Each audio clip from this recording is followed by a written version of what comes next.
Hello and welcome to Chetan Bharat learning everyone. आज हम India USA को आगे बढ़ाते हैं और जल्दी से इसको फिनिश करते हैं। इंटरनेशनल रिलेशंस कर रहे हैं। Before continuing with that I want to quickly talk to you about something. देखो भाई, हम एक चीज़ करते हैं आपके साथ में, हम ना आपको कुछ नोट्स प्रोवाइड कर देते हैं पोर्टल पे या अदरवाइज। जैसे लेट्स टेक, ये कोई थिंक टैंक है, उसका कोई आर्टिकल आया हुआ है मान लो, और वो हमें ठीक लग रहा है और हमने आपको दे दिया, आगे फॉरवर्ड कर दिया। सिमिलरली लेट्स टेक, कुछ भी और लगा लो आप, इस तरह से हमने कोई आपको पीडीएफ दे दी, ओआरएफ ने कुछ लिखा है, या इस तरह से हमने आपको कुछ भी पढ़ा दिया। अब क्या होता है ना कि many of you who have just started preparation, उनको लगता है कि यार ये तो मेरे को समझ ही नहीं आया, इतना मुश्किल आर्टिकल क्या लिखा हुआ था। तो वो हमें भी तो पता है आपको समझ नहीं आएगा। बट द थिंग इज कि जितनी ग्रोथ आपकी अभी 4 दिन यूपीएससी की प्रिपरेशन करके हुई है, आपकी इतनी ग्रोथ ही थोड़ी रहेगी। आपका पेपर कल शाम को थोड़ी है, 2021 में आपने मेंस देना है। सो मुझे पता है कि मैंने आपको ना, फॉर एग्जांपल मैंने आपको इंडिया यूएसए करवा दिया, उसमें मैंने जैसे आपसे एक टॉपिक डिस्कस करना है जिसका नाम है बायलैटरल इन्वेस्टमेंट ट्रीटी। मैंने आपको वो डिस्कस भी कर ली कि क्या इश्यूज चल रहे हैं। उसके बाद में मैंने आपको एक सपोर्टिंग आर्टिकल दे दिया अच्छा पढ़ने के लिए, जो आप कर्सरी रीड अभी कर लेते हो। एग्जाम से पहले जब आपकी इकोनॉमी भी हो जाएगी, पॉलिटी भी हो जाएगी, आपका पर्सपेक्टिव थोड़ा बेटर होगा, वही आर्टिकल को आप दोबारा पढ़ लोगे। ऐसा तो नहीं है कि आप लाइफ में एक आर्टिकल एक ही बार पढ़ते हो। अब बच्चे, अगर कोई अच्छा आर्टिकल किसी थिंक टैंक ने लिखा हुआ है, अपनी वेबसाइट पर डाला हुआ है, से ओआरएफ ने या आईडीएसए ने, या कोई बहुत अच्छा आर्टिकल फ्रंट लाइन में आया हुआ है, तो मैं आपको वो दूंगा ना उसका लिंक। आप जो, ऐसा तो नहीं है ना कि बस हिंदू न्यूज़पेपर पे आके ब्रेक लगा देंगे, इसके अलावा अगर हमें कहीं पे भी कुछ काम का लगेगा तो हम पढ़ेंगे नहीं। हमें लगता है कि एक बड़ा होलसम सा आर्टिकल ओआरएफ में लिखा हुआ है, आपके काम का है, हम आपको दे देते हैं। आपको खुद से मल्टीपल टाइम्स जो हम पढ़ा रहे हैं यही पढ़ना है और हमारे नोट्स ही रिवाइज करने हैं। बट उससे आपकी विजडम, एक इनटेंजिबल सी ग्रोथ होती है। ऑक्सिलरी बेनिफिट्स हैं उन चीज़ों के। जिस दिन आप आंसर लिखने जाते हो, आपको ना सबकॉन्शियस से अच्छे अच्छे पॉइंट्स निकल के आते हैं, क्योंकि आपका स्ट्रक्चर तैयार होता है क्लासरूम में कि जी हाँ, मेरे को इंडिया यूएसए पे लिखना है, सिविल न्यूक्लियर के बारे में, बायलैटरल इन्वेस्टमेंट के बारे में, आईपीआर के बारे में, टोटलाइजेशन इशू के बारे में, डिफेंस, ट्रेड। इस तरह से क्लासरूम में आपका स्ट्रक्चर बना हुआ है, और उसके अंदर क्या लिखना है वो बस आपकी सबकॉन्शियस लिखती है, फिर जब आपने अच्छे अच्छे आर्टिकल दुनिया भर के पढ़े होते हैं। अब जो इशू मेन आता है कॉम्प्रिहेंशन का, कि उसको पढ़ना कैसे है, तो both you and us we understand that you are only 1 week into your preparation। जिन्होंने अभी कोर्स स्टार्ट किया है, तो we are only 1 week into our preparation। sooner और later in few months आप उसको समझना शुरू कर दोगे। जब आपकी पॉलिटी हो जाएगी, आईआर हो जाएगा, इकोनॉमी हो जाएगी, same words will make more and different sense. ठीक, तो जैसे आज हम करेंगे अभी बायलैटरल इन्वेस्टमेंट ट्रीटी, इसमें एक टॉपिक आएगा मोस्ट फेवर्ड नेशन। तो उस तरह की चीज़ें बाद में आप अलग तरीके से इंटरप्रेट करोगे। आज तो चलो मैं आपको बता रहा हूँ। तो या I hope you understand the logic. ये क्या हुआ ना, जब मैंने आपको डिटर्मिनेंट्स ऑफ फॉरेन पॉलिसी करवाया, तो मैंने आपको मिनिस्ट्री ऑफ एक्सटर्नल अफेयर्स के ही कुछ वो डॉक्यूमेंट्स दे दिए। तो उससे आप क्यों टेंशन ले रहे हो? जो मैंने क्लास में पढ़ाया है उतना सफिशेंट है, वो आपकी ओवरऑल विजडम के लिए है। नोट्स वो हैं जो हम आपको खुद टाइप करके देते हैं। चलो, अब हमने कल ख़त्म किया था इस पे ना सेक्शन 46 सिविल न्यूक्लियर पे। आई होप आपको समझ आ गया था। इसके बाद में जो हमारा इशू आता है वो आता है यूएसए और इंडिया का बायलैटरल इन्वेस्टमेंट ट्रीटी को लेकर। यहाँ पे भी हमारे और उनके डिस्प्यूट्स हैं। अब ये होता क्या है? What is a bilateral investment treaty? What is all this? सुनो भाई, एक कंट्री है, अगेन इसमें भी आज आपने सुनना ज़्यादा है, नोट्स की टेंशन नहीं लेनी। एक बच्चा है जो बोल रहा था, खुद ही बोल रहा था और अच्छी बात बोल रहा था, कि आप किसी भी दुकान पे चले जाओ, आप राजेंद्र नगर चले जाओ, दिल्ली में है, आप चंडीगढ़ बैठे हो, यहाँ से मतलब आई एम अज्यूमिंग, चल सॉरी ये तो ऑनलाइन है ना, आप कोई भी सुन रहा होगा, ऑफलाइन पढ़ा रहे इतने साल से चंडीगढ़ में, तो मुँह से निकल जाता है, ऑटो पायलट पर क्लास चलती रहती है। खैर, यहाँ से अब 300 किलोमीटर दिल्ली है, सड़कों पे नोट्स बिक रहे हैं। अगर सिर्फ उन्हीं को इकट्ठा करना हमारा पर्पस होता फिर तो बात ही अलग थी। समझ आना ज़रूरी है। आपको कभी इसकी प्रॉब्लम नहीं आएगी कि मेरे को ना, मेरे पास में नोट्स नहीं है पढ़ने के लिए, वो हम आपको बहुत दे देंगे। ठीक, नाउ लेट्स से 2 कंट्रीज़ हैं, एक है यूएसए, एक है इंडिया। अब 2 कंट्रीज़ के बीच में ट्रेड होता है, यहाँ से इधर गुड्स आते हैं, मान लो इधर से इधर सर्विसेज आती हैं, एंड लाइकवाइज इसका उल्टा हो जाता है, या यहाँ से गुड्स और सर्विसेज आती हैं। एक कंट्री गुड्स एंड सर्विसेज देगी, दूसरी कंट्री उसके बदले में उसको पैसे देगी। ठीक, क्लियर? एज द केस में भी इसको हम बोल रहे हैं बायलैटरल ट्रेड, दो कंट्रीज के बीच में जो ट्रेड हो रहा है। अब यहाँ पे हो क्या सकता है, दो तीन चीजें हैं। पहला तो अगेन यूएसए और इंडिया। अब यहाँ की कोई कंपनी इधर आके अपना प्लांट भी लगा सकती है। लेट्स टेक, जैसे ये हरियाणा में मानेसर में लगा हुआ था प्लांट, है ना, ऐसे बड़े सारे फॉरेन की कंट्रीज आती हैं यूएसए की और इंडिया में प्लांट लगा देती हैं। इंडिया की भी जाके इन्फोसिस यहाँ पे ऑफिस खोल सकती है। दूसरी चीज़ क्या कर सकते हैं, मान लो हमारे यहाँ पे ऑलरेडी एक कंपनी एग्जिस्ट करती है, रिलायंस, या कोई और कंपनी, कोई भी एबीसी कंपनी एग्जिस्ट करती है, और कोई यूएसए की कंपनी इस कंपनी का के कुछ शेयर भी खरीद सकती है। पहले केस में और दूसरे केस में फ़र्क क्या है, पहले केस में यूएसए की कंपनी इंडिया आई, इंडिया आके उसने ज़मीन देखी, ज़मीन खरीदी, यहाँ पे प्लांट लगाया। जब उसने प्लांट लगाया फिर कुछ लोगों को नौकरी दी, 100 लोग यहाँ पे बैठे थे, ऑफिस में बैठे काम कर रहे थे, फिजिकल प्रेजेंस थी यूएसए की कंपनी की। Here in first case there is physical presence, in second case there is no physical presence, only the movement of money. उन्होंने यहाँ से एक कंपनी को, इंडियन कंपनी को पैसे दिए और उसके शेयर खरीद लिए। नाउ इस तरह से बायलैटरल ट्रेड हो सकता है, इंडिया भी ऐसा कर सकता है यूएसए के साथ में। अब क्या है कि दो कंट्रीज के बीच में यूजुअली डील्स हो जाती हैं जिसको हम बोलते हैं बायलैटरल इन्वेस्टमेंट ट्रीटी, कि इस तरह से अगर किसी कंट्री की दूसरी कंट्री में इन्वेस्टमेंट हो या इस तरह से इन्वेस्टमेंट हो, हमारी कंट्री के बिजनेसमैन की दूसरे कंट्री में इन्वेस्टमेंट प्रोटेक्टेड रहे, ये क्रिएट करने के लिए दो कंट्रीज बायलैटरल इन्वेस्टमेंट ट्रीटी कर लेते हैं, एक हेल्दी बिजनेस रिलेशन बन जाए। इंडिया में इंडिया को क्या फ़ायदा है, इंडिया की यूएसए से डील हो जाती है तो यूएसए की सरकार अपने बिजनेसमैन को बोल सकती है कि हाँ, इस कंट्री के साथ में हमारी डील हुई है, तुम जाओ यहाँ पे बिजनेस करो, जा सिमरन जी ले अपनी ज़िंदगी। और उनको पता है कि हमारी इस कंट्री के साथ में स्टैट्यूटरी लेवल पे, लॉ वाले लेवल पे कोई भी प्रॉब्लम नहीं है, इनकी वहाँ पे जो बिजनेस एनवायरनमेंट है वो वैसा है जैसा यूएसए चाहता है, एंड लाइकवाइज। ठीक, तो इसलिए दो कंट्रीज जो ट्रेड के लिए ट्रीटीज करती हैं, कंपनीज को अपने प्राइवेट सेक्टर को फैसिलिटेट करने के लिए, उसको हम बोल रहे हैं बायलैटरल इन्वेस्टमेंट ट्रीटी। अब 2012 से इंडिया ट्राई कर रहा है बायलैटरल इन्वेस्टमेंट ट्रीटी यूएसए के साथ करने की, लेकिन ट्रीटी सिरे नहीं चढ़ रही, हो नहीं रही ठीक से, प्रॉपरली थ्रू नहीं हो रही, कंक्लूड नहीं हो रही। उसका रीज़न क्या है, उसके काफ़ी सारे रीजंस हैं। बायलैटरल इन्वेस्टमेंट आपको समझ आ गया, इकोनॉमी में आपको डिटेल में कराएंगे, उसके बहुत सारे रीज़न है। उसमें से कुछ खास रीज़न क्या है कि जो यूएसए का वो है मॉडल है और जो इंडियन मॉडल है उसके बीच में बहुत गैप है। अब जैसे फिर coming back to the original point, अब इस पर्टिकुलर चीज़ में भी मैं आज आपको नोट्स में एक लिंक दूंगा यूएसए की बायलैटरल इन्वेस्टमेंट ट्रीटी का। ये यूएसए की जो होम मिनिस्ट्री है, डिपार्टमेंट ऑफ स्टेट, उसकी वो है, ये वेबसाइट है, तो एक बार आप ये पढ़ लेना। चलो यहीं से करते हैं, सिर्फ आपको समझाने के लिए आज इस टॉपिक को यहीं से करके देखें, लिखा जाता है इस पर। चलो बढ़िया, यहीं पे पढ़ते हैं। नाउ अब बायलैटरल इन्वेस्टमेंट ट्रीटी का पर्पस क्या होता है, वो बोलते हैं कि भी अब्रॉड फॉरेन कंट्री में इन्वेस्टमेंट को प्रोटेक्ट करना। दूसरा, इंटरनेशनल लॉज जो हैं सारी कंट्रीज़ के वो प्रिडिक्टेबल हों, अच्छे लेवल के हों। ऐसा नहीं है कि इंडिया की किसी कंपनी ने ऑस्ट्रेलिया में इन्वेस्ट किया, इतना ज़्यादा खर्चा कर दिया, फिर ऑस्ट्रेलिया की सरकार कल को पता क्या बोली, हमारे यहाँ पे जितनी भी प्राइवेट कंपनीज है सारी सरकार की होगी, और इंडियन कंपनी बैठे बैठे नुकसान में हो जाए। तो एक एक्सप्रोप्रिएशन बोलते हैं इस बात को, ऐसा कर देना सरकार, अगर ऐसा कर दे सरकार, ठीक। तो इंटरनेशनल लॉज जो हैं वो ऑब्जेक्टिव रहे, प्रेडिक्टेबल रहें। और तीसरा, कोई भी कंट्री किसी भी फॉरेन कंट्री की इन्वेस्टमेंट को ऐसे ट्रीट करे जैसे उसकी खुद की कंट्री की इन्वेस्टमेंट है। फॉर एग्जांपल, अगर तो मान लो अदानी जी, बिग बाज़ार वाले, ये अगर कोई लोन ना दे पाए तो सरकार बोले कोई बात नहीं, आपके पास 6 महीने हैं। लेकिन अगर let's say Johnson and Johnson अपना लोन थोड़ा डिले हो जाए उतना ही, फिर सरकार बोले तुम्हें ये प्रिविलेज नहीं मिल रही, ये तो हमारी खुद की कंट्रीज़ की कंपनीज़ के लिए है। तो ऐसा ना हो, फॉरेन कंट्री की इन्वेस्टमेंट और डोमेस्टिक इन्वेस्टमेंट उसको एट पार ट्रीट किया जाए, इस वजह से की जाती है BITs।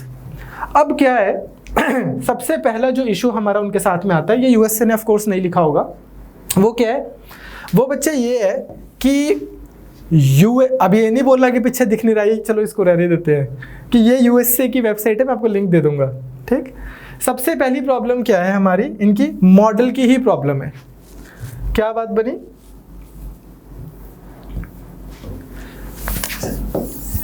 इंडिया बोलता है कि यूएसए से जो इंडिया में इन्वेस्टमेंट आएगी उसको हम प्रॉपर प्रोटेक्शन देंगे, जो आप बोल रहे हो वही करेंगे। कौन से इन्वेस्टमेंट को, जहां पे फिजिकल एंटिटी इंडिया में आएगी। ये नहीं है कि आपने यहाँ पे शेयर खरीद लिए और फिर बोला कि हम प्रोटेक्शन दे रहे हैं आपको। इंडिया ऐसा क्यों बोलेगा? अब आप खुद सोचो, अगर यूएसए की कोई कंपनी है एप्पल, वो इंडिया आती है, इंडिया में आके प्लांट खरीदती है, हज़ारों लोगों को एम्प्लॉय करती है, ज़मीन खरीदी, इतना कुछ किया।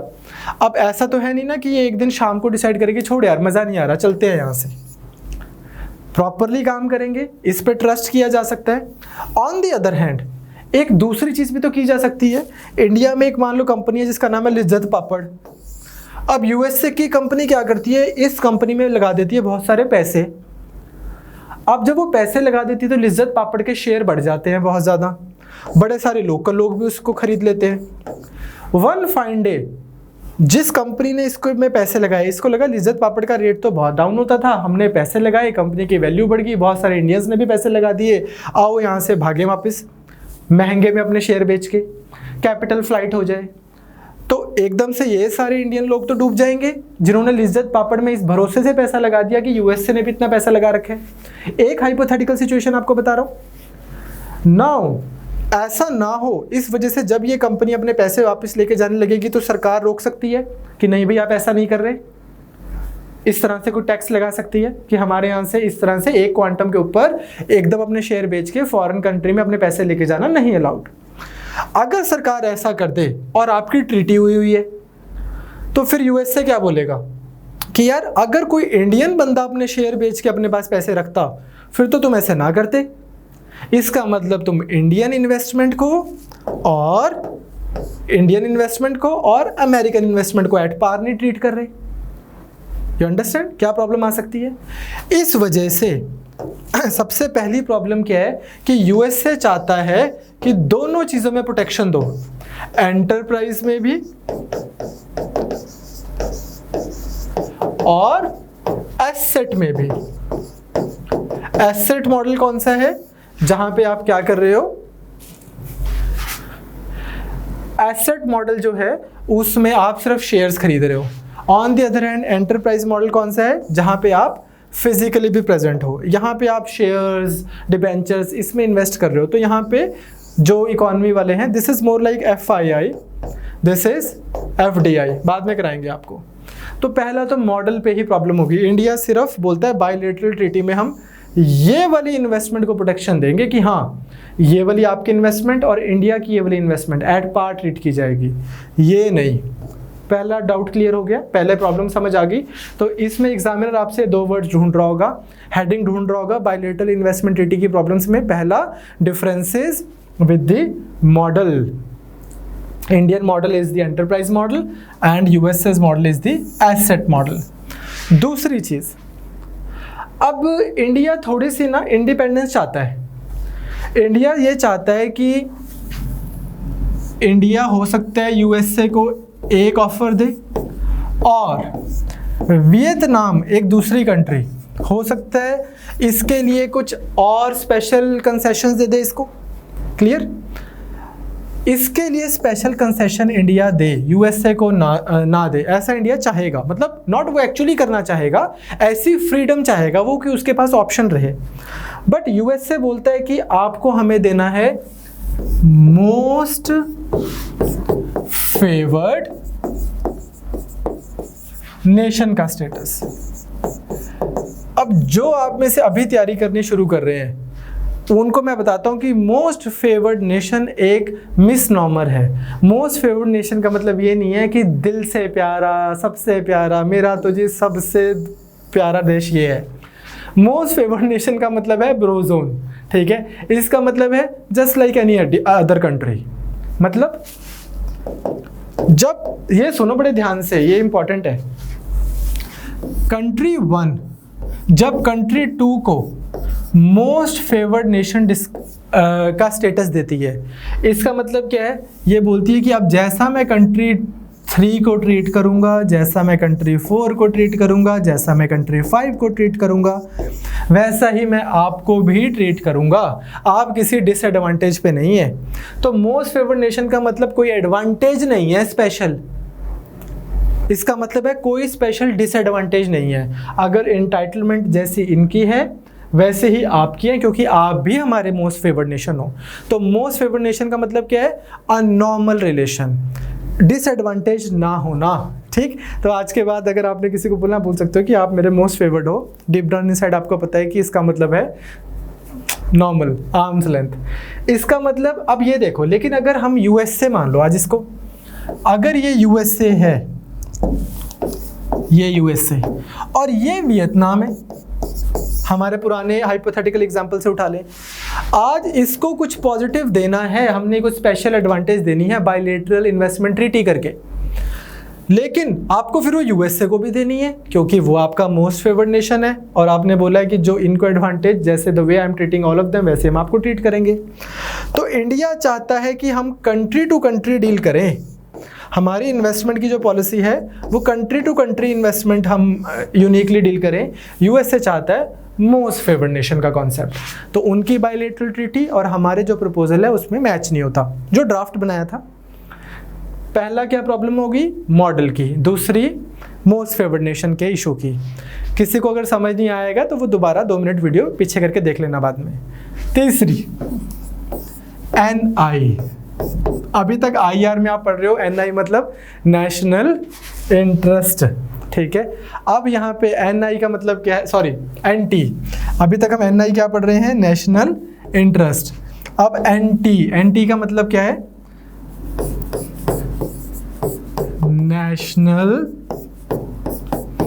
ट्रीटमेंट। ये क्या बात बोले? यूएसए बोलता है नेशनल ट्रीटमेंट का, अगेन दोबारा मतलब क्या होता है कि कोई भी इन्वेस्टमेंट ये एक कंट्री में अगर बाहर से हुई है तो इसको वैसे ही स्टेटस मिले, वही सारी स्टैट्यूटरी बैकिंग मिले, वही सारे सरकार की तरफ से सपोर्ट मिले। स्टैट्यूटरी बैकिंग मतलब सरकार की सपोर्ट, वही सारे प्रिविलेजेस मिले जो उस इन्वेस्टमेंट को मिलती है जो इसी कंट्री की होती है। ये कंट्री थी हमारी रेड बॉक्स। तो जो लोकल है, जो इसके पास में फैसिलिटीज हैं वही रहेंगी आउटसाइड वाली भी। ये क्या बात बनी? मान लो हमने बोल दिया कि ये हमने एक स्पेशल इकोनॉमिक जोन बनाया जी गुजरात में, और जो भी इंडियन कंपनी यहाँ पे इन्वेस्ट करेगी उस कंपनी को 5 साल टैक्स नहीं लगाएंगे। तो ये वाली जो इन्वेस्टमेंट है इसको भी फिर 5 साल टैक्स ना लगे, हाइपोथेटिकली स्पीकिंग। ठीक, या फिर आपने बोल दिया कि कोई भी इंडियन कंपनी है उसको अपना 20%, या कोई भी इंडियन बैंक है, अगेन ये हाइपोथेटिकल फिगर है, लेट्स से 30% इंडियन बैंक्स जो हैं वो जब लोन देंगे तो उनको 30% देना है प्रायोरिटी सेक्टर को, प्रायोरिटी सेक्टर लैंडिंग, कि मान लो फार्मर्स को, ठीक है, MSMEs को, छोटी छोटी कंपनीज को, रिन्यूएबल एनर्जी को। तो आप ये नहीं बोलोगे कि यार अगर हम 30% जो है, अगर किसी इंडियन बैंक ने लोन देना है तो प्रायोरिटी सेक्टर को देगा, लेकिन अगर कोई फॉरेन बैंक है तो वो 40% देगा। जो रूल आप नेशनल रूल बना रहे हो इंडियन इन्वेस्टमेंट के, वही उसी तरीके से आप ट्रीट करोगे फॉरेन वाले को भी। सौतेला बिहेव नहीं किया जाएगा। तो second point is national investment. Okay, third point, USA wants protection from retrospective taxation. ये क्या बात बनी? इंडिया में ना एक कल्चर स्टार्ट हुआ था, अनफॉर्चुनेटली ज़्यादा वो हुआ मनमोहन सिंह जी के टाइम पे, UPA 2 के टाइम पे बहुत इश्यूज हुए।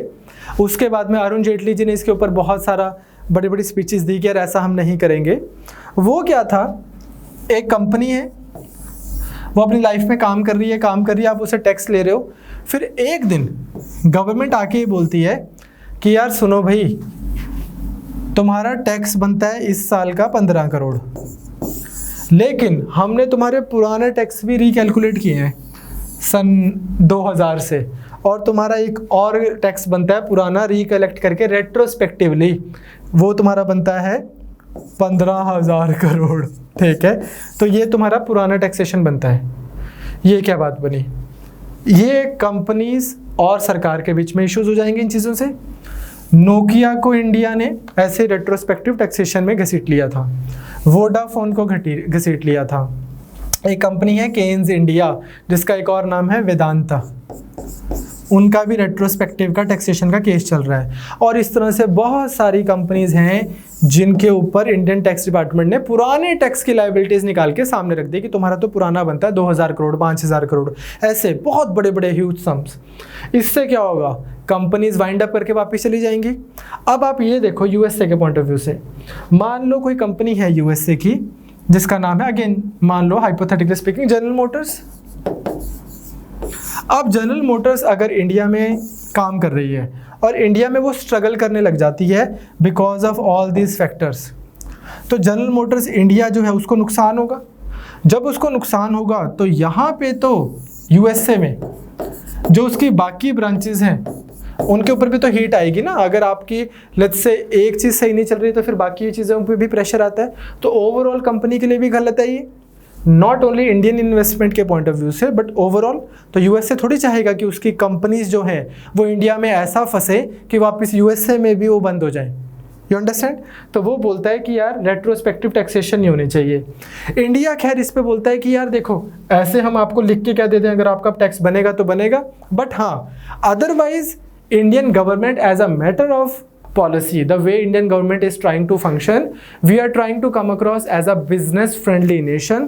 Therefore, we in general are trying to not impose retrospective taxation on any country or any company for that matter. We want to have a clear predictable tax regime. तो इसमें आपको economy वाले sir कराएंगे कुछ चीज़ें, advance ruling, इस तरह की चीज़ें, जिसमें क्या होता है कंपनी को पहले बिठा लिया और इंडियन टैक्स डिपार्टमेंट पहले बैठ गया और उसको पहले दिन ही बता दिया कि आप फॉरेन से आ रहे हो, ये आपका टैक्स बनेगा, ये आपकी ऑब्लिगेशन होगी, इतना आपके ऊपर रेट लगा करेगा, इस तरह से आप फाइल करोगे, इस टाइम पे आप फाइल करोगे और इतना आपके ऊपर फिर पेनल्टी लगेगी, सो दैट बाद में एक दिन किसी को इतने मोटे मोटे नोटिस निकालने की बजाय प्रिडिक्टेबल मैनर में काम किया जाए। पर खैर इस पे भी अब प्रॉब्लम तो है। तो पहली प्रॉब्लम थी हमारी मॉडल की, दूसरी MFN, तीसरी नेशनल ट्रीटमेंट, चौथी रेट्रोस्पेक्टिव टैक्सेशन की प्रॉब्लम, पांचवी प्रॉब्लम हमारी डिस्प्यूट सेटलमेंट मैकेनिज्म। इसमें सिर्फ इंडिया के केस में नहीं, इन जनरल क्या होता है बच्चे कि जो आप में से लॉ कर रहे होंगे या जिन्होंने इकोनॉमी पढ़ी है वो बताएंगे, मतलब उनको पता होता है, इंटरनेशनल आर्बिट्रेशन होती है।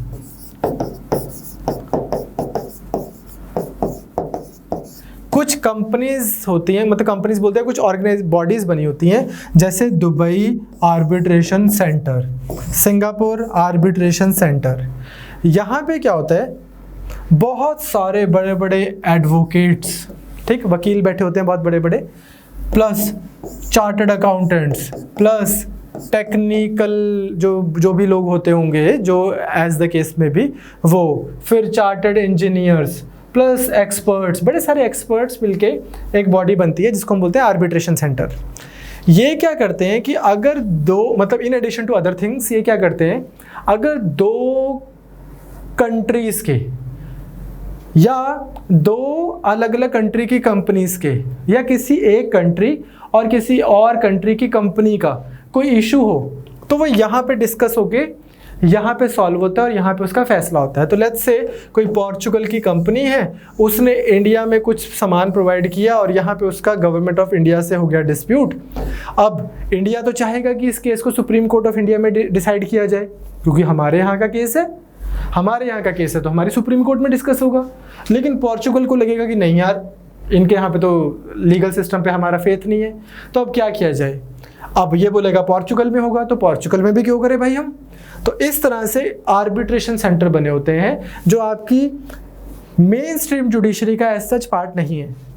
अभी रिसेंटली कुछ साल पहले मुंबई आर्बिट्रेशन सेंटर भी बनाया गया है। ठीक, नाउ यूएसए चाहता है कि इंडिया की और यूएसए की कंपनीज के कोई डिस्प्यूट हो, जैसे मैंने आपको कल करवाया था, क्या डिस्प्यूट था, बेयर का और नेक्सावार का किस चीज़ के ऊपर इशू था, बेयर का और नेटको का ल्यूकीमिया की दवाई के ऊपर, ठीक, कंपलसरी लाइसेंसिंग का। तो यूएसए चाहता है कि इस तरह से अगर यूएसए के और इंडिया का कोई डिस्प्यूट हो तो उसको इंटरनेशनल आर्बिट्रेशन में सॉल्व किया जाए। इंडिया बोलता है ना, इंडिया बोलता है इतनी बड़ी सुप्रीम कोर्ट किस लिए बनाई है। यूएसए बोलता है कि इंडिया का justice system is painfully slow, that's why we don't want to go to the Indian judicial system। यहाँ पे भाई तारीख पे तारीख होती रहती है। लेकिन एक्सपर्ट्स का ये मानना है कि सच्चाई ये नहीं है। सच्चाई ये है कि यूएसए ने एक चीज़ नोटिस की हुई है, फैक्चुअली भी ट्रू है, कि most of the judgments of the Indian judiciary they have been pro Indian companies या pro Indian government compare to USA. तो उनको लगता है कि यार वहाँ पे हम अपना सिस्टम बना लेंगे, यहाँ पे इंडियन जुडिशरी जो है ये इंडिया के हक में ही जजमेंट देती है। अब इसका as such I think reason ये रहा होगा कि यहाँ हर एक जगह का ना एक अपना लीगल अंडरस्टैंडिंग भी होती है, तो ज़्यादा यहाँ पे जजेस को बात समझ आती होगी इंडियन की कंपेयर टू पुराने वालों के, कंपेयर टू इंटरनेशनल वालों के। तो खैर, तो इन सब इश्यूज़ की वजह से, because of all these issues we have seen कि यूएसए को और इंडिया की बायलैटरल ट्रीटी थ्रू नहीं हो रही, बायलैटरल ट्रीटी थ्रू नहीं हो रही। क्विकली एक बार रिवाइज कर लें तो क्या है, एक तो मॉडल की प्रॉब्लम, इन एंटरप्राइज मॉडल के एसेट मॉडल, एसेट मतलब शेयर्स में या डिबेंचर्स में पैसे लगा देना, एंटरप्राइज मतलब फिजिकली आना। दूसरा मोस्ट फेवर्ड नेशन, इसको मैं इतनी डिटेल में इसलिए बोल रहा हूँ क्योंकि अभी आपको हमने इकोनॉमी नहीं कराई। अगर इकोनॉमी कराई होती तो ये मैंने 5 मिनट में करा के आगे बढ़ जाना था, बिकॉज मैं मान के चलता कि आपको इस सब चीज़ों के मतलब तो पता ही है, ठीक। तीसरा नेशनल ट्रीटमेंट। चौथा क्या था, रेट्रोस्पेक्टिव टैक्सेशन। पांचवा डिस्प्यूट मैनेजमेंट। तो आर्बिट्रेशन का मतलब हो गया कि एक तरह से जिसको बोलते हैं ना कि एक हिंदी वर्ड होता है बड़ा अच्छा उसके लिए, मध्यस्थता, मीडिएशन, आर्बिट्रेशन, मतलब बीच में आके थोड़ी सेटलमेंट करवा दी। तो इस तरह की इश्यूज़ की वजह से हमारी बायलैटरल इन्वेस्टमेंट ट्रीटी रुकी हुई है, लेकिन इंडिया अदरवाइज बहुत सारे स्टेप्स ले रहा है जिससे ये ट्रीटी थ्रू हो। जैसे कि पहली चीज़, इंडिया ने अपने आर्बिट्रेशन एंड कंसिलिएशन एक्ट को अमेंड किया है। ऑलरेडी इंडिया अपने डोमेस्टिक लॉज को ही ऐसा बना रहा है जिससे कि इंटरनेशनल लॉज और इंडिया के डोमेस्टिक लॉज अलाइंड लगे, ऐसा लगे ही ना कि यार ये इंडिया में पता नहीं क्या लिखा हुआ है, इन सिंक रहे। दूसरा, ऑल्टरनेटिव डिस्प्यूट रिड्रेसल मैकेनिज्म भी बनाया जा रहा है मिनिस्ट्री ऑफ कॉमर्स के अंडर, ताकि जुडिशरी के पास जाना ही ना पड़े। With in ministry of commerce हमने एक तरीका बनाया हुआ है कि भाई तू अभी कोर्ट ना जा, ये ले पहले तू इस मिनिस्ट्री के साथ इस तरह से डिस्कशन कर ले। फिर इंडिया और सारे बड़े सारे एक्ट्स लेके आ रहा है, जैसे कि पब्लिक कॉन्ट्रैक्ट्स एक्ट को थोड़ा अमेंड किया है जो आपको पबैड में कराएंगे। फिर उसके बाद ईज़ ऑफ डूइंग बिजनेस है, बड़ी सारी चीज़ें हैं जो इंडिया कर रहा है इसको फैसिलिटेट करने के लिए, ठीक है। तो आई होप आपको समझ आया बायलैटरल इन्वेस्टमेंट ट्रीटी का इशू भी, और उससे रिलेटेड मतलब why the treaty is not getting finalised, with the problems with it. Now next हम ट्रेड में ही आगे बढ़ते हैं। ये टॉपिक आपने बड़ा अखबारों में सुना होगा, तो वो है GSP का issue. Before getting into that मैं आपको 2-4 चीज़ें बताना चाहता हूँ। अभी जून में ना, जून बोल रहा हूँ, फेब में डोनाल्ड ट्रंप आए थे इंडिया में, तो उस समय दोबारा ये इशू बहुत ज़्यादा अखबारों में आ रहा था, GSP, Generalized System of Preferences Scheme। Before getting into that, थोड़ी सी मैं आपको चीज़ें बताना चाहता हूँ। जैसे इंडिया और यूएसए का जो तकरीबन हमारा ट्रेड रहता है आजकल, वो 149 भी हो सकता है, आई थिंक 149 बिलियन डॉलर के आसपास रहता है, 100 बिलियन डॉलर प्लस रहता है। उसमें अगर हम गुड्स और सर्विसेज दोनों ऐड कर दें कि कितनी सामान और कितनी सर्विसेज कैन बी, वो जो हम कॉल सेंटर्स वाली हो गई या सारी सॉफ्टवेयर प्रोवाइड करना, अगर हम उनको दोनों को काउंट कर लें तो इंडिया का तकरीबन 15 से 20 बिलियन डॉलर का सरप्लस रहता है। मतलब हम जितना उनको चीज़ें देते हैं बदले में हमारे पास पैसे आते हैं, तो नेट हमें चीज़ें तो मिलती हैं उनसे, गुड्स, लेकिन सरप्लस भी रहता है अगर हम दोनों को इंक्लूड कर लें। अब इसी चीज़ में आई होप आप समझ पा रहे हो सरप्लस का मतलब, है ना? आपने ज़्यादा चीज़ें उनको दी, आप एक्सपोर्टर हो गए अगर हम गुड्स और सर्विसेज दोनों को मिला लें। नाउ एक second, now here is the thing, अब 1970 से ना यूएसए की पॉलिसी चली आ रही है जिसका इंडिया भी बेनिफिशियरी रहा है। वो क्या है, कहते हैं कि जो ये डेवलपिंग कंट्रीज़ हैं उस समय के हिसाब से भी इंडिया हो गया जैसे, इन कंट्रीज से यूएसए में एक्सपोर्ट होता है। ये जो एक्सपोर्ट होता है, जब इंडिया की कोई चीज़ यूएसए पहुंचती होगी, वहाँ पे कहीं पोर्ट पे उतरती होगी, 100 रुपये की चीज़ आपने यहाँ से दी, वहाँ पे कस्टम ड्यूटी भी लगेगी, कोई और एंट्री टैक्स भी लग सकता है, बड़े सारे ऐसे वाली उसके ऊपर वो लगेंगे, टैक्सेस लगेंगे। वो 100 रुपये की चीज़ हो गई मान लो 120 रुपये की, सिंपल। अब ये 120 रुपये की चीज़ यूएसए में बिक जाएगी, मतलब प्रॉफिट रख के बंदा बेच देगा।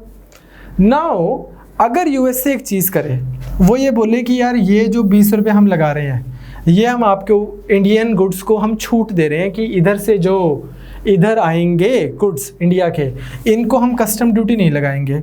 अब यही चीज़ जो इंडिया की इधर आएगी कितने की बिकेगी? 100 रुपये की। चीज़ सस्ती है, ज़्यादा डिमांड होगी कि हाँ यार इंडिया से मंगवाते हैं, हमारी सरकार उसके ऊपर कस्टम नहीं लगाती। सिंपल कॉमन सेंस है। सो इस प्रिविलेज को क्या बोलते हैं? Generalised system of preferences. ये क्या करता है? ये system it provides preferential duty free access, ठीक, duty free access to goods. अब इसमें इंडिया को जो फ़ायदा रहता था इस तरह से, जो बहुत बड़े सारे, अब क्या किया, मान लो हमने एक लिस्ट बना दी, एक लंबी चौड़ी सी, let's say product 1, product 2, product 3, करते करते करते कि ये सारे प्रोडक्ट्स हैं हमारे जनरलाइज सिस्टम ऑफ प्रेफरेंसेस में, मतलब कि जीएसपी में। मतलब कि अगर ये वाले प्रोडक्ट्स इंडिया से आएंगे तो क्या होएगा? इंडिया, हम कस्टम ड्यूटी नहीं लगाएंगे। तो इंडिया को average, on an average $6 billion का यहाँ पे एक्सपोर्ट होता था इंडिया से। अभी डोनाल्ड ट्रंप ने ये जीएसपी को हटा दिया, इससे इंडिया के ये वाली जो मार्केट है, ये वाले प्रोडक्ट्स और ये वाली मार्केट जो है ये अफेक्ट होती है। तो एक जो अभी हमारा ट्रेड में एक और नेगेटिव चीज़ क्या चल रही है, वो ये वाली चल रही है। उसमें आप like you all know, Donald Trump को ये रहता है कि इंडिया है ना जो अब डेवलपिंग नहीं है, इंडिया डेवलप्ड नेशन है। डेवलप्ड नेशन है बोल के, जैसे ना बराक ओबामा के टाइम में भी यही हुआ था। बराक ओबामा इंडिया आया, उसने बोला India is not a developing nation any more, it's a developed nation. और इंडिया में ढोल बज गए हो भाई, अब तो ओबामा ने भी मान लिया हम डेवलप्ड हो गए। भाई वो पॉलिटिक्स कर रहा है आपके साथ में, वो बोल रहा है कि अब आप डेवलप्ड हो, इसलिए ग्रांट मांगनी बंद करो, मेरे साथ में बाकी कंट्रीज को ग्रांट दिया करो। क्लाइमेट चेंज में कंट्रीब्यूशन जो है वो डिफरेंशियल ना मांगा करो, मेरे साथ में, यूएसए के साथ में क्लाइमेट चेंज के लिए फंड में कंट्रीब्यूट किया करो। और इन अदर वर्ड्स, ये जनरल सिस्टम ऑफ प्रेफरेंस, ये जो है प्रेफरेंसेस, ये ना मांगो मुझसे जीएसपी, इसकी बजाय अब तो एट पार बिजनेस किया करो। तो डेवलप्ड बन कहलवा के आपको नुकसान है, हाँ डेवलप्ड बन के फ़ायदा है, सिर्फ कहलवा के क्या करना है, ठीक। तो इसकी वजह से क्या हुआ है कि रिमूवल जब लिस्ट कर दी गई, इंडिया के प्रोडक्ट्स हटा दिए गए, जिससे इंडिया को टेंटेटिवली 5-7 बिलियन डॉलर का नुकसान हो सकता है या एक अफेक्ट हो सकता है। तो इंडिया ने भी फिर रिटेलिएशन में उनके बहुत सारे प्रोडक्ट्स के ऊपर लगा दिया था टैरिफ, कि ठीक है फिर तोहरे प्रोडक्ट भी जब यहाँ आएंगे तो हम भी इस पर टैक्स लगाऊंगा। जब ये किया गया तो फिर यूएस से पहुँच गया WTO कि यार ये क्या बात है, हमने इनके प्रोडक्ट्स पे टैक्स थोड़ी हटाया था। यूएस से बोलता इंडिया ऐसा थोड़ी था, टैक्स थोड़ी लगाया था, ऐसा थोड़ी था कि इंडिया से कोई प्रोडक्ट आता था और हमने उस पर टैक्स ठोक दिया। हम तो जो इनको स्पेशल एडवांटेज देते थे वही हटाइए। अगर हमने स्पेशल टैक्स लगाया होता फिर इंडिया बोलता कि यार ये क्या बात बनी, आप हमारे प्रोडक्ट्स को यूएसए की मार्केट में इंट्रोड्यूस नहीं होने दे रहे। लेकिन इंडिया तो रिटेलिएशन में स्पेशल टैक्स लगा रहा है। तो इंडिया और यूएसए के इस तरह से डिस्प्यूट्स थोड़े से ट्रेड में भी चलते रहते हैं। बट अगेन आपको ये समझना है, बेस्ड ऑन आप लोग जिस तरह से मेरे से सवाल पूछ रहे हो, मैं उसी बेसिस पे जवाब देता हूँ, या ये वाले जो स्पेशल टिप्स देता हूँ सबके लिए नहीं होते, जिसने ऐसे क्वेश्चंस पूछे होते हैं। यार अब डिस्प्यूट्स है ना, ये मतलब कंट्रीज़ हैं, जैसे अब हस्बैंड वाइफ्स होते हैं यार, अब लड़ाई होती रहती है, पर ये थोड़ी है कि आप डिवोर्स लेके बैठ जाते हो थोड़ी बहुत। वैसे ही इधर है, कंट्रीज़ के बीच में ना नोकझोंक भी चलती रहेगी, इश्यूज़ भी चलते रहेंगे, लड़ाइयाँ भी चलती रहेंगी, लेकिन ट्रेड भी चलता रहेगा, कॉपरेशन भी चलता रहेगा। ऐसा कभी ना हुआ था, ना होगा कि कोई कंट्री के साथ में आपका कॉपरेशन तो पूरा है पर एरिया ऑफ कॉन्फ्लिक्ट नहीं है, दो इंडिविजुअल में नहीं होता, ठीक है। तो like I apologise for giving you very relationshipy take on sovereign matters, but you need to understand, because you बच्चे पूछ रहे थे कि सर आप तो बोल रहे थे जापान और चाइना की प्रॉब्लम है, उनमें तो इतना कॉपरेशन है। हाँ, absence of existence of conflict does not mean absence of cooperation। ये किसने बोल दिया, ठीक है। देश चलाने यार ऐसे थोड़ी चलेंगे, बड़ा लंबा चौड़ा दिल करके चलाने पड़ते हैं, ठीक है। तो अब आता है अपना USTR, जो हम आपको ऑलरेडी मैं बता चुका हूँ कि यूनाइटेड स्टेट्स ट्रेड रिप्रेजेंटेटिव्स, ये वो बॉडी जिसने वो लिस्ट निकाली थी जो हमने पिछली क्लास में किया था। इसने भी क्या बोला था, इसने भी एक अपनी रिपोर्ट निकाली थी जिसमें उसने बोला कि इंडिया जो है वो USA की कंपनीज को रिस्ट्रिक्ट कर रहा है। इसके लिए एक टर्म यूज की थी इन्होंने, जो हम पेपर में लिखाएंगे, कि मान लो फेसबुक है, या और कौन सी USA की, ट्विटर, यूट्यूब, गूगल, अमेजॉन, ये सारी कंपनीज इंडियन डेटा ये पीछे प्रोवाइड करे USA में, इसको लेके भी इंडिया ऑब्जेक्शन रेज करता है। तो इस पे भी USA को प्रॉब्लम है कि यार ये क्या बात बनी, लोग हमको डेटा चुरा थोड़ी रहे हैं, लोग फेसबुक पे वॉलंटरली अपना डेटा डाल रहे हैं। अब अगर वो डेटा हमारे यहाँ पे कंपनीज में यूज़ हो रहा है तो प्रॉब्लम क्या है। हाँ, अगर मान लो फेसबुक एक बोलता है कि यार ये डेटा मैं ABC जगह शेयर करूँगा, और फिर इलीगली फेसबुक D जगह पे शेयर करता है, फिर राइट है लोगों का फेसबुक को बोलने का। वो बोलते हैं कि यार फेसबुक अगर ऐसा करेगा तो हम भी उसके ऊपर केस करेंगे, हम कर ही रहे हैं। बट आप ये नहीं बोल सकते कि इंडियन डेटा इंडिया में ही स्टोर होगा, इंडिया के बाहर नहीं जाएगा। डेटा लोकलाइजेशन की प्रॉब्लम हो रही है, ठीक। हम बोल रहे हैं, इंडिया बोल रहा है कि इंडियन डेटा इंडिया में रहेगा, तो इससे भी USA को प्रॉब्लम है। तो आई होप आपको समझ आया इंडिया और USA के ट्रेड रिलेटेड इश्यूज वो क्या है। सबसे पहले BIT की इशू, फिर GSP का इशू, और तीसरा डेटा का इशू। वो बोलते हैं कि ये की बैरियर टू इंटरनेशनल ट्रेड है। अगर आपने पुराने टाइमों में गुड्स एंड सर्विसेज की सप्लाई होती थी, USA बोलता है आज डेटा की सप्लाई है, तो डेटा तो अगर है हमारे पास तो है। इंडिया बोलता है ना ना ना, नो नो नो नो, ठीक। अब आता है हमारे पास में लास्ट इंडिया और USA का डिफेंस पार्टनरशिप, ठीक। जो डिफेंस पार्टनरशिप है इंडिया और USA की, पिछले 10-15 साल में देखा जाए तो ये ब्राइटेस्ट स्पॉट है। काफ़ी अच्छे डिफेंस रिलेशनशिप बिल्ड हुए हैं, सो मच सो कि 90s के आते आते तक तो इंडिया क्या था, पूरा USSR की तरफ था।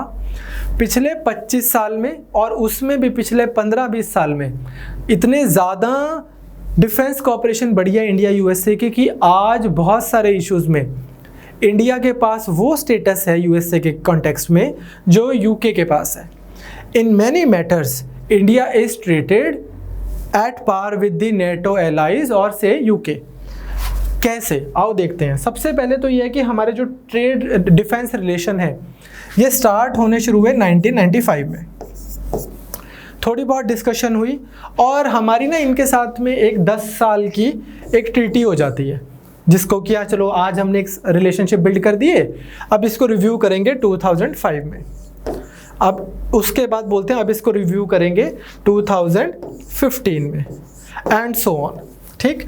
अब उसके बाद में क्या हुआ, जो 2005 में हमने रिव्यू किया उसके बाद हमने रिलेशनशिप जो है 15 तक डिसाइड किए, जिसमें कोऑपरेशन थोड़ी बढ़ी। फिर 2015 के बाद हमने और ज़्यादा अच्छे से रिलेशन बिल्ड किए। उसकी मैनिफेस्टेशन क्या है, पहली, टुडे इंडिया कहाँ पे है, second largest destination of USA's arm and ammunition exports. USA दुनिया में सबसे ज़्यादा हथियार अगर सऊदी अरेबिया को देता है, दूसरे नंबर पे इंडिया को देता है। नाउ थिंक अबाउट इट, एक कंट्री जो इतने डेकेड से, इनफैक्ट जब से बनी है, वो मेजर किस कंट्री के आर्म्स एंड एम्यूनिशन का डेस्टिनेशन रहती थी? रशिया के। अब यूएसए के। यूएसए सबसे ज़्यादा हथियार इंडिया को बेच रहा है, ऑलमोस्ट सबसे ज़्यादा। इंडिया में अभी भी रशियन हथियार हद से ज़्यादा हैं, बट अगर आप rate of incoming of new arms की अगर आप बात करो, ठीक, तो उसमें यूएसए काफ़ी ऊपर आ जाता है। आपको मैंने शायद रशिया इंडिया की क्लास में बताया भी था कि हमारा उनके साथ में ट्रेड रहता है $11 बिलियन, $12 बिलियन, $15 बिलियन। इस फिगर में जितना हमारा उनके साथ में टोटल ट्रेड रहता है रशिया के साथ, उतना तो यूएसए के साथ में सिर्फ डिफेंस ट्रेड है, ठीक। तकरीबन 20 बिलियन के आसपास होगा, $18 बिलियन का था पिछले साल, ठीक। तो ये हो गया। दूसरा क्या है, इंडिया यूएसए से बहुत कुछ प्रोक्योर करता है, बहुत कुछ इंडिया मांग लेता है उनसे। फॉर एग्जांपल हमने रशिया से क्या ले रहे थे? S-400, जिसको ग्राउलर बोल रहे थे। इनके साथ हम क्या ले रहे हैं? C-17, ग्लोब मास्टर, लॉकहीड एक कंपनी है, बोइंग एक कंपनी है, उनसे हम जहाज़ खरीद रहे हैं। इसमें ना आपको अभी IR के पॉइंट ऑफ व्यू से ये नोट्स में लिखा हुआ है और आपको बस पढ़ना है। जब राघव सर आपको साइंस एंड टेक कराएंगे तो वो आपको एक टॉपिक कराएंगे डिफेंस, उसमें हम एक टॉपिक कराते होते हैं रीसेंट प्रोक्योरमेंट्स। वो जो मेन इंपॉर्टेंट प्रोक्योरमेंट्स होती हैं जो हिंदुस्तान ने बाहर की कंट्री से कुछ खरीदा है, और उसके 2-4 फीचर वो आपको पढ़ाया जाएगा। तो स्पेशली वो वाले स्टूडेंट्स जिनका नेचुरली इंटरेस्ट नहीं रहा कभी इस चीज़ में कि यार कौन से एयरक्राफ्ट्स होते हैं, यूजुअली लड़कों को इंटरेस्ट होता है एयरक्राफ्ट्स का और टैंक्स का और इन सब का। अगर किसी को नहीं रहा तो कोई प्रॉब्लम नहीं है, ये सब आपको डेडिकेटेडली भी करवाया जाएगा। तो एयरक्राफ्ट, हरक्यूलिस एयरक्राफ्ट लिए हैं। जैसे मैं आपको एग्जांपल दिखाता हूँ, एक F-16, ठीक। तो ये भी हमारे बहुत काम का होता है, समथिंग लाइक दिस, ठीक। तो इंडियन एयर फोर्स के काम आएगा ये सब कुछ। तो F-16 फाइटर जेट हैं, तो ड्रोन टाइप होते हैं। तो ये हमने यूएसए से लिए हैं। इसी तरह से हमारे को, जब आपने देखा होगा, आपने देखा क्या सुना होगा कि इंडियंस जब कहीं पे फंस जाते हैं तो हमारे यहाँ से जनरल वीके सिंह जी गए थे एक बार ऑपरेशन संकट मोचन में, या बहुत सारे ऐसे ऑपरेशंस में हमारे यहाँ से एक बड़ा सा जहाज़ लेके जाया जाता है जो खाली सा होता है, और फिर उसमें लोग भरे जाते हैं। अक्षय कुमार मूवीज़ में दिखाता है वो कि यार ऐसे लोग भर लिए गए। वो जो ग्लोब मास्टर्स हैं वो भी यूएसए से लिए जाते हैं। इंडिया के पास वो बड़ा सा जहाज़ है, उसको लेके आप गए सूडान, आपने अपने बंदों को बिठाया सारे इंडियंस को, और उनको सेफली वापस ले आए। तो that is again cargo aircraft, उनसे हम लेते हैं यूएसए से। तो डिफेंस पार्टनरशिप अच्छी जा रही है। ड्रोन्स के इश्यूज, ड्रोन्स से रिलेटेड, ड्रोन्स मतलब जो हवा में अपने आप उड़ रहे होते हैं, ठीक। तो अब इसमें जो मेन पॉइंट है वो है ये DTTI, defence trade and technology initiative. USA बोलता था कि हम इंडिया के साथ में करना चाहते हैं डिफेंस ट्रेड इनिशिएटिव, कि हम आपको सामान दिया करेंगे फुल टेक्नोलॉजी, तुम उसको यूज़ करना। इंडिया बोलता कि हम भी यूएसए के साथ में करना चाहते हैं DTI, पर हमारा यहाँ पे T से मतलब है टेक्नोलॉजी, नॉट ट्रेड, कि भाई तुम हमें टेक्नोलॉजी दिया करो, हम यहाँ पे बहुत सी चीज़ें बनाएंगे। तो थोड़ी डिस्कशन हुई, थोड़ा सा कि यार भाई सामान ले लो, हमने बोला टेक्नोलॉजी दे दो, जूते ले लो पैसे दे दो, जूते ले लो पैसे दे दो, चलता रहा। और eventually DTTI, defence trade and technology initiative, जिसके अंडर ना सिर्फ, अब दोनों टी हो गए इसमें, ट्रेड एंड टेक्नोलॉजी, ना सिर्फ इंडिया और यूएसए के बीच में ये रहेगा कि वो हमें ना सिर्फ हमारे बायर और सेलर वाले रिलेशन रहेंगे कि वो हमें ये देंगे, हथियार देंगे, बट को प्रोडक्शन भी होगी। टेक्नोलॉजी ट्रांसफ़र के बाद में को प्रोड्यूसर्स भी बनेंगे ये। तो हमारे बहुत सारे प्रोजेक्ट्स हैं, अगर आप इसको गूगल करोगे तो आपको बड़ी सारी मीटिंग्स निकल के आएंगी। किसके बीच में? हमारे थे ना वो गोवा के एक्स चीफ मिनिस्टर पानीकर जी, जो इंडिया के डिफेंस मिनिस्टर भी थे, पानीकर जी की नोट लाइक आपको याद रखना है, और एस्टन कार्टर यूएसए की तरफ से होते थे। तो इन्होंने काफ़ी डिस्कशंस करने के बाद में काफ़ी सारे प्रोजेक्ट्स लॉन्च किए, जिसमें से एक प्रोजेक्ट है प्रोजेक्ट पाथफाइंडर, जिसके 2-3 फेजेस हैं। कुछ प्रॉब्लम्स भी आ रही हैं इन प्रोजेक्ट्स में, टाइम लगेगा इकट्ठे काम करने में, बट अदरवाइज इस तरह से हमारे यूएसए के साथ में को प्रोडक्शन स्टार्ट हो रही है हथियारों की, इकट्ठे बनाया भी करेंगे फिर बेचा करेंगे दूसरी कंट्रीज को। तो नाउ यू सी, एक आज नेहरू जी की आत्मा कैसे वो हो रही होगी कि यार भाई मैं पूरा एंटी अमेरिकन रिटोरिक देता रह गया जब ये कंट्री बनी। इंडियन जो पुराने हमारे लीडर्स थे, they did not resonate as much with the American way of life और American political system as like you know the way we do today। ठीक, आज की डेट में हम मतलब रीजनेबली कैपिटलिस्ट हैं। पुराने लीडर्स को लगता था कि यार ये तो पूंजीवादी लोग तो गंदा लोग होता है, ठीक है, क्लियर। बट आज की डेट में यूएसए के आप साथ को प्रोड्यूसर हो हथियारों के, नेटो लेवल के आप उनके वो हो, एलाई हो डिफेंस में ही।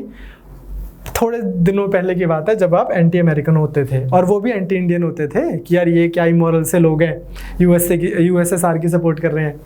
अब क्या हुआ है, बराक ओबामा के बाद में बड़ी सारी मीट्स भी हुई जिसमें जॉइंट स्टेटमेंट्स दी गई कि हाँ अब हमारे एक विजन स्टेटमेंट है कि this is how we want to take forward the relationship.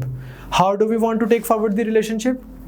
कहते हैं हम तो ये चाहते हैं कि हम इंडिया के बेस भी यूज़ कर सकें। अगर हमें कल को किसी से लड़ना है तो हमारे हथियार, हमारी टैंक्स खड़े हों, जहाज़ खड़े हों इंडिया में अटैक करने के लिए किसी को। तो इंडिया ने बोला कि धीरे धीरे प्यार को बढ़ाना है, बाद में हद से गुजर जाना है। तो वो कैसे? इंडिया बोलता है पहले लॉजिस्टिकल लेवल पे करते हैं। खैर मतलब मैं आपको याद कराने के लिए इस सेंस में बता रहा हूँ, नॉट लाइक कि क्रोनोलॉजिकली भी करेक्ट है। इंडियन डिप्लोमेट्स और यूएसए के डिप्लोमेट्स, उन दोनों ने आपस में कोलैबोरेशन करके बड़े सारे कॉन्ट्रैक्ट साइन किए हैं। डेवलप, इसको अचीवमेंट ही बोलते हैं, जैसे कि लेमोआ, ठीक है, कॉम का सा, ऐसे वाले जो मैं अभी आपको कराता हूँ।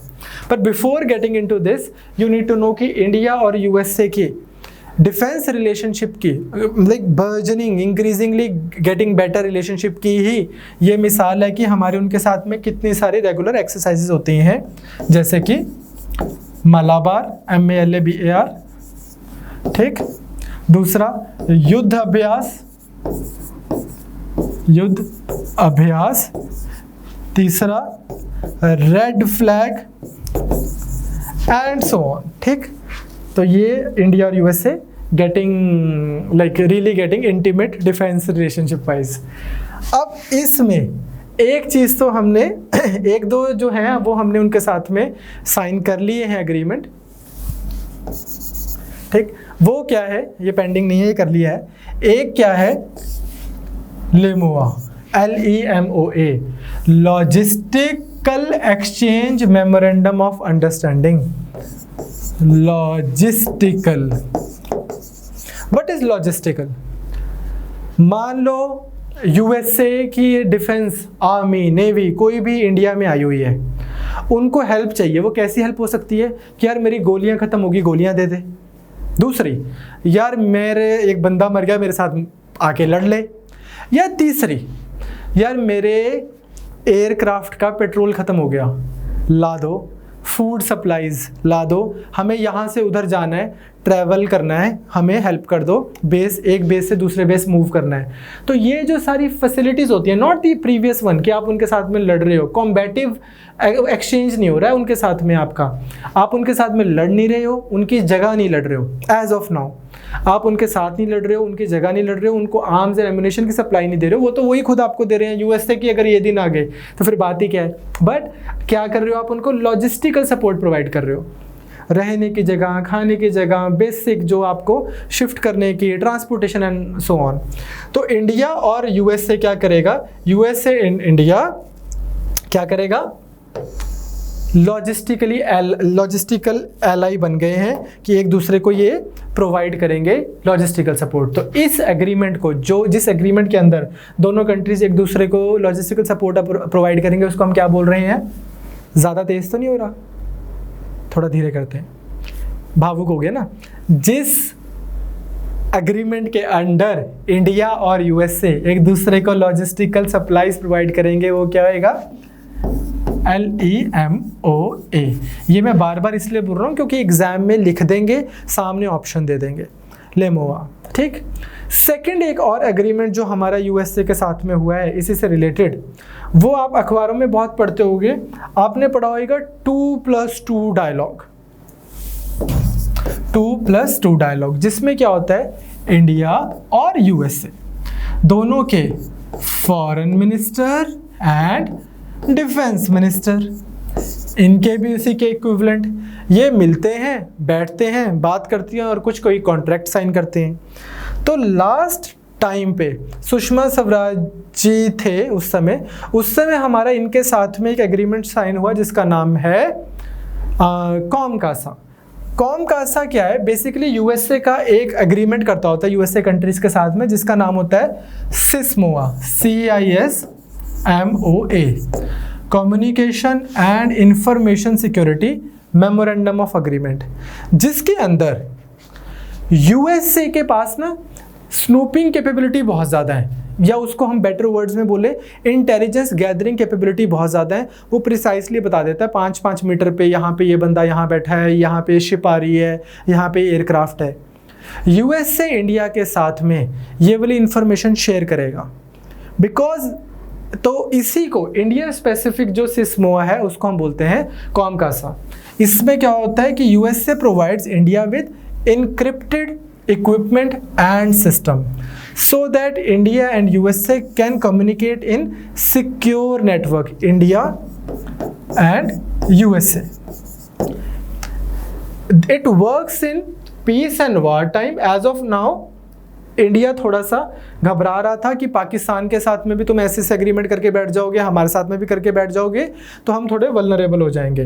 बट अदरवाइज बेसिक एजेंडा क्या है सिस्मोआ का, वो क्या है कि यूएसए और इंडिया, नाउ ये दोनों इनक्रिप्टेड कोडेड तरीके से, मतलब जिसको सबको नहीं पता लग रहा, टेलीफोन कॉल्स नहीं है, इनक्रिप्टेड मैनर में कम्युनिकेट कर रहे हैं। ये वाली टेक्नोलॉजी भी इंडिया से वो शेयर करेगा प्लस इंफॉर्मेशन भी शेयर करेगा, तो काफ़ी अच्छे लेवल की वो हो गई अब आपकी। तो आप देखो लॉजिस्टिकल सपोर्ट थी, वहाँ से आ गई इनक्रिप्टेड इंफॉर्मेशन एक्सचेंज। इसका नेक्स्ट स्टेप क्या होता है? इकट्ठे लड़ना, और क्या रह गया पीछे, रह क्या गया? जब आपने एक दूसरे के साथ में इसी लेवल पे आ गए हो कि आप अपनी स्पेशल इंटेलिजेंस को भी शेयर कर रहे हो, मतलब both in the physical infrastructure level, at the physical infrastructure level कि आप उनसे इक्विपमेंट शेयर कर रहे हो एंड इन्फॉर्मेशन ऑफ कोर्स। लेकिन इंडिया को प्रॉब्लम ये है कि अगर इंडिया यूएसए के साथ में ऐसा करता है तो यूएसए को इंडिया की भी सीक्रेट जो ये सारा कुछ है उसका एक्सेस मिलता है, तो यूएसए तो पाकिस्तान के तो साथ में क्लोज है ही है, तो हल्के सा वल्नरेबल भी हो सकते हो। टुमारो यूएसए में मिस यूज इट और it will always have that theoretical possibility. ठीक, तो इस तरह से इसकी कुछ प्रॉब्लम्स चल रही थी। खैर, अब हम 2-3 चीज़ें, अब हमारा जो लास्ट टॉपिक है, अभी डिफेंस ख़त्म नहीं हुआ, पर मैंने लास्ट टॉपिक क्यों बोला, क्योंकि अब जो हमारा लास्ट टॉपिक है वो है रीसेंट डेवलपमेंट। रीसेंट डेवलपमेंट में ना जो हम पहले 2 चीज़ें करेंगे वो डिफेंस से रिलेटेड ही हैं। तो एक तो यही है कॉमकासा और दूसरा बीका, BECA। 2 चीज़ें हमारी ये खबरों में रही हैं रिसेंटली। एक फिर आपने बहुत ज़्यादा पढ़ा होगा काटसा। ये 2 टॉपिक्स के बाद हमारा यूएसए हो जाता है ख़त्म। तो लेट्स स्टार्ट विद कॉमकासा। तो इन तीनों को करने के बाद ना आप अब न्यूज़पेपर पढ़ा करोगे तो आपको ना एकदम से कॉन्टेक्चुअलाइज हो गया। अब आपको इनफैक्ट न्यूज़पेपर में जो आया करेगा इंडिया यूएसए में, आपको 2 चीज़ें ज़्यादा ही पता होंगी बैकग्राउंड की। ये अब चीज़ें आप अखबारों में देखोगे तीनों। तो कॉमकासा, बीका एंड काटसा। बीका आपके टाइम पे बहुत इंपॉर्टेंट हो जाएगा अगले साल, क्योंकि 26 फेब को जब डोनाल्ड ट्रंप इंडिया आए हुए थे अभी लॉकडाउन से जस्ट पहले, उस समय ये बात हुई थी कि अगले साल इसको भी साइन कर लेंगे। तो एक बार हम इनको एक एक करके देखते हैं। सबसे पहले कॉमकासा, ये है क्या? कॉमकासा है क्या? थोड़ा सा मैं आपको न्यूज़पेपर ही पढ़वाना चाहता हूँ, हम तो आपको नोट्स में दे ही देंगे। हिंदू में बड़ा अच्छा आर्टिकल आया था एज सच जब ये डील हुई थी कि ये है क्या। तो क्या है इसका मतलब, एक सिंपल सा है, I wanted you to read newspaper with me, that's why I'm opening this, otherwise I could have just copy pasted it and taught you. Communication compatibility and security agreement. Communication compatibility and security agreement से आप नाम से देख सकते हो कि किस चीज़ को हेल्प करेगा ये, इंडिया और यूएसए की सिक्योर इनक्रिप्टेड कम्युनिकेशन, जिसमें कुछ चीज़ें आपको ध्यान में रखनी है कि उनका इन जनरल अगर आपके प्रीलिम्स में स्टेटमेंट आ जाए कि ये है क्या, यूएसए एग्रीमेंट करता होता है जैसा मैंने बोला जिसका नाम होता है सिस्मोआ। ये लिंक भी आपको मिलेगा, आज पिंड कमेंट्स में हम ये लिंक भी डाल देंगे। सिस्मोआ ये जो होता है CISMOA, इसका इंडियन स्पेसिफिक जो वर्जन है उसको हम बोल रहे हैं कॉमकासा। ये कब से इम्प्लीमेंट हुआ है, जब डील हुई थी इमीडिएटली इम्प्लीमेंट हो गया था, लास्ट टू लास्ट ईयर, ठीक। और ये कितने साल के लिए वैलिड है, 10 सालों के लिए। इंडिया को क्या फ़ायदा रहेगा कॉमकासा से, एक तो इंडिया प्रोक्योर कर सकता है, प्रोक्योर करना मतलब खरीदना, ट्रांसफ़र कर सकता है, प्रोक्योर कर सकता है specialised equipments for encrypted communication for US origin military platforms like C-17, C-130, P-81। अपने को ये जानना नहीं है P-81 क्या है, C-130 क्या है, आपको बस ये पता हो कि इंडिया USA से प्रोक्योर कर सकता है स्पेशलाइज इनक्रिप्टेड हार्डवेयर्स, जैसा कि यहाँ पे लिखा हुआ है encrypted equipment hardwares of US origin. Information sharing भी होगी इसमें, बस आपको एक चीज़ लेकिन याद रखनी है कि USA का भी क्लेम रहेगा हार्डवेयर पे, जिस वजह से मैंने आपको बताया था कि थोड़ा सा इंडिया को प्रॉब्लम रहेगी कि USA का अपर हैंड रहेगा, ठीक। अब इसके बाद ये हुआ कब था, 2+2 डायलॉग जो हुआ है दो कंट्रीज़ के बीच में, उनके बीच में ये डिसाइड हुआ। इतना अभी के लिए आपको सफिशिएंट है। हाँ, इसकी एक एडवांटेज हम देख लेते हैं, ये भी हिंदू में लिखी हुई थी कि greater communication interoperability between militaries of India and the US, और जो डेटा लिया जाएगा यहाँ से USA और इंडिया के मिलिट्री के बीच में अब ग्रेटर एक कम्युनिकेशन बैठेगी, इस्टेब्लिश होगी। इंडियन नेवी को इसका बहुत फ़ायदा होएगा। अपेरेंटली ऐसा बोल रहे हैं कि इंडियन ओशियन रीजन जो है वहाँ पर काफ़ी इसका बेनिफिट होगा। इसके बाद में एक चीज़ बोली जा रही है कि जो डेटा यहाँ से एक्वायर किया जाएगा USA के पास में वो डेटा रहेगा, it can not be transfer to any person or entity without India's consent. India की सहमति के बिना इसको आप ट्रांसफ़र नहीं कर सकते, शेयर नहीं कर सकते, ठीक है। So that is your this thing COMCASA. ये मैं नोट्स में आपको दूंगा, बट आपको थोड़ा सा बस दिखाना था। Now second thing is BECA। What is BECA? Again ये अभी जब वो आए थे हमारी कंट्री में, what was his name again, Donald Trump. When he came so he talked about this thing. अब नाउ यू ऑलरेडी नो कि इंडिया का इनके साथ में क्या साइन हो चुका है, लेमोआ। क्या साइन हो चुका है, COMCASA. The main important one that is pending is BECA, basic exchange and cooperation agreement for geospatial cooperation. ये अगले साल आपके पेपर तक इंपॉर्टेंट होएगा। ये क्या है, जब इंडिया को लॉन्ग रेंज नेविगेशन करनी है या दूर दूर की मिसाइल्स जो इंडिया के पास हैं उनके टारगेट्स स्पेसिफिक रहें, इसके लिए हमें कुछ जियो स्पेशियल वो चाहिए इंफॉर्मेशन। वो USA की काफ़ी अच्छी है, वो प्रोवाइड करे इंफॉर्मेशन, उससे रिलेटेड है ये BECA। It will enable the US to share advanced satellite and topographical data. Topographical data क्या होता है, अर्थ सरफेस का जो भी डेटा होता है, वो आप कई बार मूवीज़ में भी देखते हैं ना, USA ऐसे दिखा देता है कि ये देखो प्रिसाइसली यहाँ पे ये है, ऐसा है। तो advanced satellite and topographical data for long range navigation and missile targeting with India. India ने मिसाइल टारगेट करना है या लॉन्ग रेंज नेविगेशन करनी है तो प्रिसाइसली बता देंगे। अब इसमें क्या है ना, जो यूजुअल सैटेलाइट्स होती हैं वो, या यूजुअल जो डेटा होता है जिस पे हम सारी दुनिया काम करती है, वो एक होता है सिविलियन पर्पस के लिए।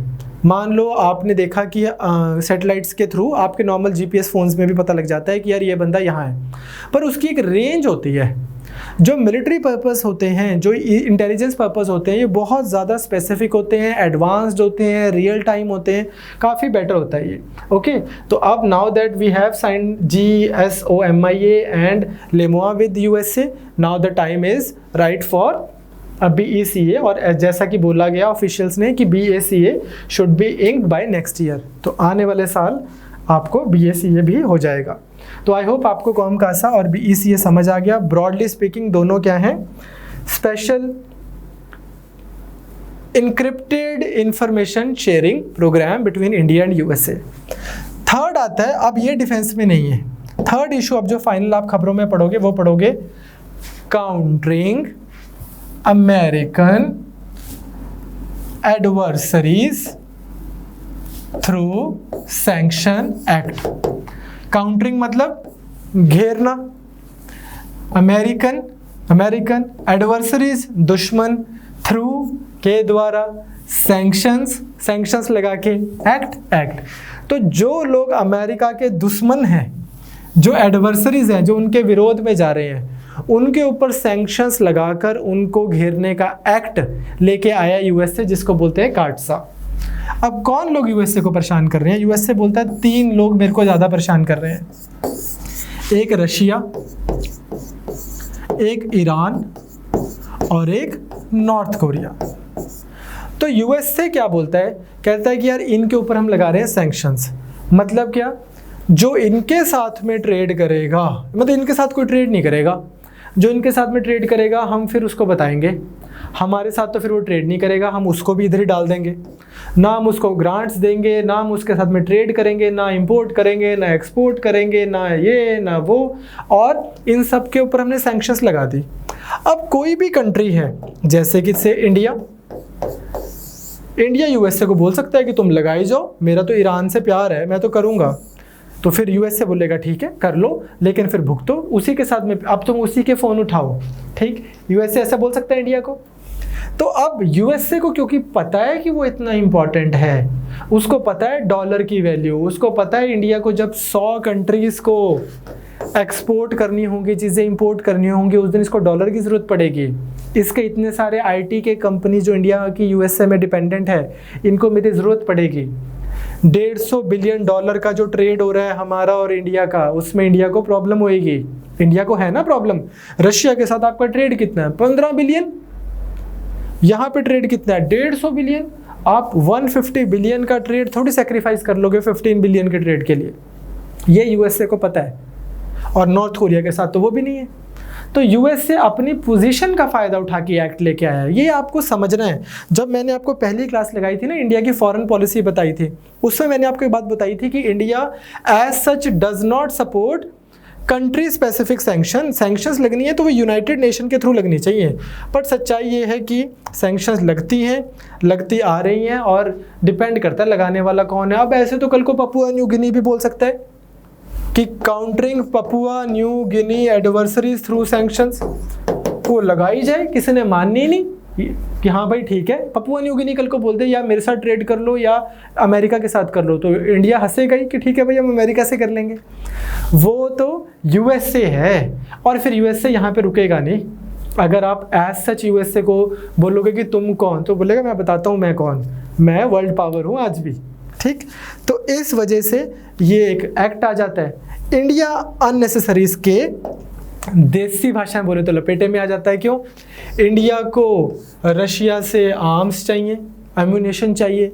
उससे इम्पॉर्टेंटली इंडिया को ईरान में क्या कुछ चाहिए? एक तो ऑयल, इंडिया ऑयल इंपोर्ट करता है भाई, पूरी देश चलेगा कैसे विदाउट ऑयल। अब अगर आप ईरान के ऊपर सैंक्शन लगा दो तो फिर ऑयल प्रोड्यूसिंग नेशन जो अवेलेबल हैं दुनिया में कम हो जाते हैं, क्योंकि ईरान एक प्लेयर कम हो गया, ऑयल के प्राइसेस अप हो जाते हैं। ऑयल के प्राइसेस अप हो जाते हैं तो इंडिया को बैठे बिठाए महंगा तेल खरीदना पड़ता है, पहली चीज़। दूसरी चीज़, जब हम इंडिया और पाकिस्तान करेंगे तो हम एक चीज़ देखेंगे कि इस तरह से जब हमारा इंडिया आता है, यहाँ पे आ गया जब पाकिस्तान, इसके आगे आ गया ईरान। अब इसमें क्या है, पाकिस्तान भी क्यों, चाइना, बस अब इसके बाद इमीडिएटली चाइना शुरू करेंगे आज। तो इधर जो है यहाँ पे ग्वादार पोर्ट है जहाँ पे चाइना का बहुत कंट्रोल है, इधर कराची में। इसके आगे इंडिया ने भी ईरान में अब इसको काउंटर करने के लिए चाबहार पोर्ट पे अपनी काफ़ी इन्वेस्टमेंट की है। स्ट्रेटेजिकली इंडिया काफ़ी एक्टिव रहा है। बट अगर आप अब यही बोल दोगे इंडिया को भी कि यार तुम ईरान के साथ में डील नहीं करोगे, तो जो इतना एफर्ट किया हुआ है इंडिया ने, फिर रशिया के साथ में एक चीज़ मैं आपको कराऊंगा, international north south transport corridor, जिसकी थोड़ी सी बात भी की थी इंडिया रशिया में। अब उसमें भी आप लिमिटेड फील करते हो, कि यार इसमें क्या करें। तो इंडिया क्या करता है, इंडिया यूएसए से बात करके केस टू केस बेसिस पे रिलीफ लेके रखता है कि हाँ भाई हम S-400 ले रहे हैं रशिया से, S-400 हम रशिया से ले रहे हैं क्योंकि हमें चाहिए और ये काटसा के अंदर नहीं इंक्लूड होगा। या फिर हमें ऑयल चाहिए, 2012 से 15 में इंडिया ने इतना महंगा ऑयल खरीदा है, ठीक, हमें ऑयल चाहिए ईरान से, हमारी कंट्री नहीं चल रही, हमें चलाना पड़ेगा। तो Indian diplomats and American diplomats they talk, officials, ministers, and India gets away with it, may get away with it, may not get away with it, as the case may be। तो case to case basis पे चलता रहता है, otherwise काफ़ी problem रहती है काटसा की वजह से। इन कंट्रीज़ को तो रहती है, पर इंडिया बिकॉज रशिया और ईरान के साथ में टेंजिबल नेचर में भी इंडिया डिपेंडेंट है for arms and ammunition and oil and Chabahar port, तो प्रॉब्लम है। एंड उससे एक ज़्यादा फंडामेंटल इशू ये है कि यूएसए कहीं ना कहीं कंट्रीज़ की सॉवरेनिटी, मतलब सॉवरेनिटी तो नहीं बोलेंगे, आपकी चॉइस है, आप ना मानो यूएसए को, बट उनकी ना ऑपरेट करने की जो फ्रीडम है, जितना स्पेस है उसको कम कर देता है यूएसए, अपना वेट, अपनी माइट को एक्सरसाइज करके दूसरी कंट्रीज़ को उनकी वो बता देता है कि भाई तुम्हारी इतनी ही स्पेस है तुम्हारे पास, you are suppose to know your place in the global order. तो वो थोड़ा सा आपको सफोकेटिंग लगता है, इंडिया को भी लगता है, सभी को लगता है। खैर, having said that, this winds up our basic idea of India and United States of America. खबरों में रहेगा काफ़ी। अब आपको जब मैं वेंसडे को मॉर्निंग में पढ़ाया करूँगा तो जो अब हम तब करेंगे मोर देन सफिशेंट रहेगा। ओके, अब जितना हमने कर लिया ना, इससे काफ़ी बड़ा चंक हो गया आपका सिलेबस का। अब आपका जो बड़े 2 टॉपिक्स रहेंगे, 3 टॉपिक आपके बड़े हैं, टॉपिक्स बहुत हैं लेकिन सारे छोटे छोटे हैं। 3 बड़े टॉपिक कौन से हैं? इंडिया चाइना, यूनाइटेड नेशन जो अपने आप में एक बड़ा टॉपिक है, and India and West Asia, क्योंकि उसमें बहुत सारी चीज़ें करते हैं हम, Iran, Syria, Israel, Palestine, Israel and all that. So let's move on to our next topic, that is India and China.